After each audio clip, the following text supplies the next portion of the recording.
Babala po mga kapuso, sensitibo ang sunod naming ulat. Hindi po namatay sa bugbog ang nasawing freelance model at content creator sa Quezon City.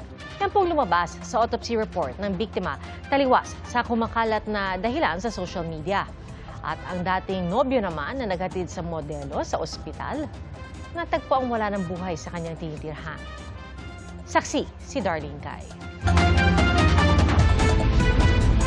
Hindi pa rin tiyak ng Quezon City Police District kung ano ang ikinamatay ng 23 taong gulang na freelance model na si Gina Lima.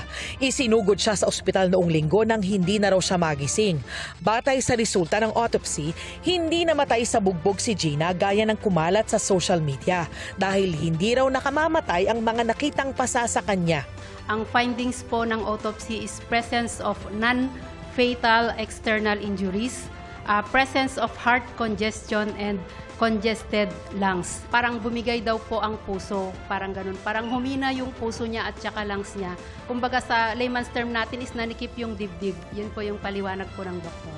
Pero meron daw nakita sa kwarto kung saan siya namatay. As per recovered evidence ng ating SOCO during the examination, may mga tablets po silang nakuha and yung marijuana kush. Pending result pa po tayo ng laboratory examination, ma'am. Ang nagdala sa ospital kay Lima, ang dati niyang kasintahan.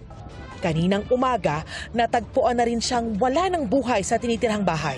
Mahal na mahal kita. Hindi kita nayakap, pero kung patay ka, saka kita nayakap. Hindi ko naipadama sa iyo yung yakap na yun. Ayon sa kanyang kaanak, matindi raw ang pinagdaanan ng dating kasintahan ni Lima matapos ang pagkamatay ng dating nobya. Ang kanyang pagdadalamhati, pinalala pa raw ng ilang social media posts na sumisisi sa kanya. Tinitignan namin na isa sa mga naging sanhi ng kamatayan ng pamangkin ko, yung kanyang pagkamatay, dahil sa sobrang dami na nag-judge sa kanya sa social media. Hindi ko alam kung saan nila kinuha ang kanilang mga impormasyon. Sana maging lesson to sa lahat. Maging lesson to sa lahat na hindi kayo dapat nag-judge.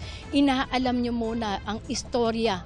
Paglilinaw ng QCPD, saksi at hindi suspect ang turing sa dating kasintahan dahil wala pa silang nakikitang ebidensya ng foul play sa pagpanaw ni Lima. Patuloy ang investigasyon sa insidente. Para sa GMA Integrated News, ako si Darlene Kai, ang inyong saksi.